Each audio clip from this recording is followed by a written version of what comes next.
How does this matter for contemporary ethical issues? This is something that I've written about fairly extensively.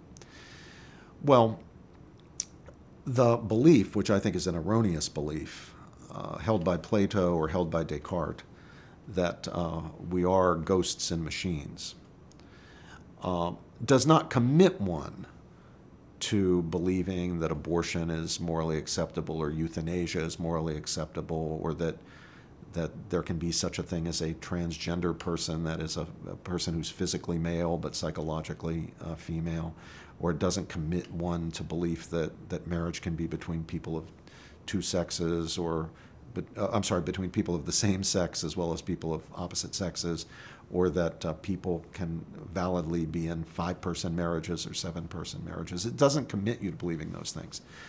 But it does put into place a predicate that will support those beliefs. So, for example, anybody who knows anything about human embryology and developmental biology is under no illusions about when the life of a new human being begins, or whether the developing embryo and fetus in the womb of a human mother is a human being. There may be ignorant folk who still want to say we don't know when life begins, but that's because they're ignorant. I mean, if you know even the most elementary things about modern human embryology, you do know that from the earliest embryonic stage, we have a new living member of the species, Homo sapiens, a human being. That is not debated. But it's one thing to know that the child in the womb is a human being. But is the child a person?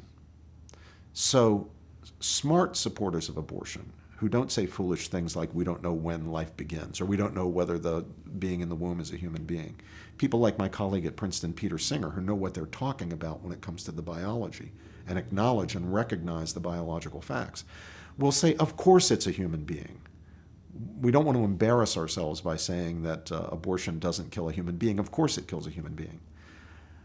But, they say, it's nevertheless justified because though it kills a human being, it doesn't kill a person, because a child in the womb, though a human being, is not yet a person. It's not a person until it can begin to perform certain intellectual or mental activities. Self-awareness, a certain kind of reasoning, deliberation, that kind of thing. And that doesn't happen, as Singer points out, until well after birth, which is why intelligent and clear thinking and candid defenders of abortion will not only concede, they'll embrace the idea that the same argument that justifies abortion justifies infanticide, something that Professor Singer thinks is morally justified. And on his dualistic view that distinguishes human beings from persons, he would be right. Certainly, you don't get anything approaching what we normally think of as human mental functions until well after birth, and they don't occur in the womb. Some mental functioning does take place, but mental functioning that would really sharply distinguish a human being from, say, a rabbit or a fox, those mental functions begin to be immediately exercisable only later in human development.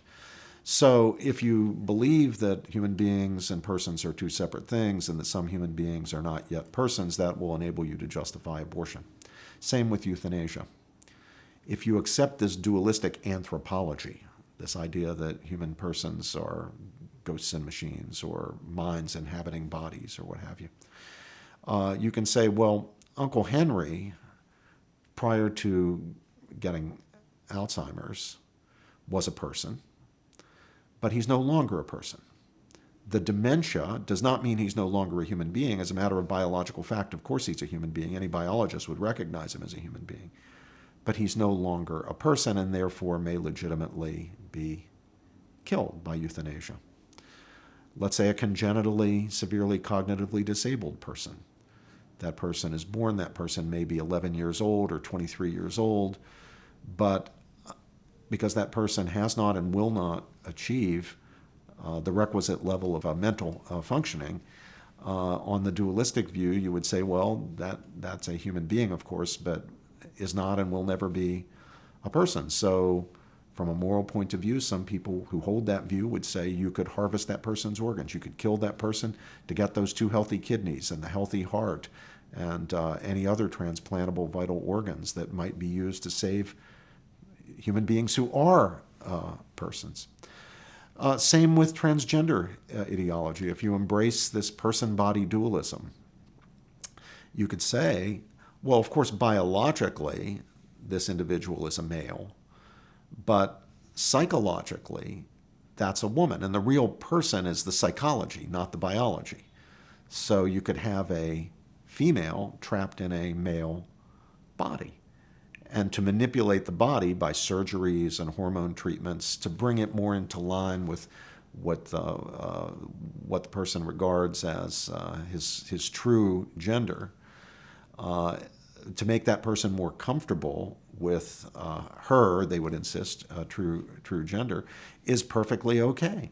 Because the biology isn't the real person. The physical stuff isn't the person. That's just stuff. The person is the psychological part, the mental part, the spirit, the soul. So if the female spirit is trapped in the male body, then we should recognize the person as female, not as male. Same with the concept of same-sex marriage and principles of sexual morality. On traditional Judeo-Christian principles, and very much shared by the other major religious traditions, Islam and so forth, the basic understanding of the person was that the body is part of the personal reality of the human being.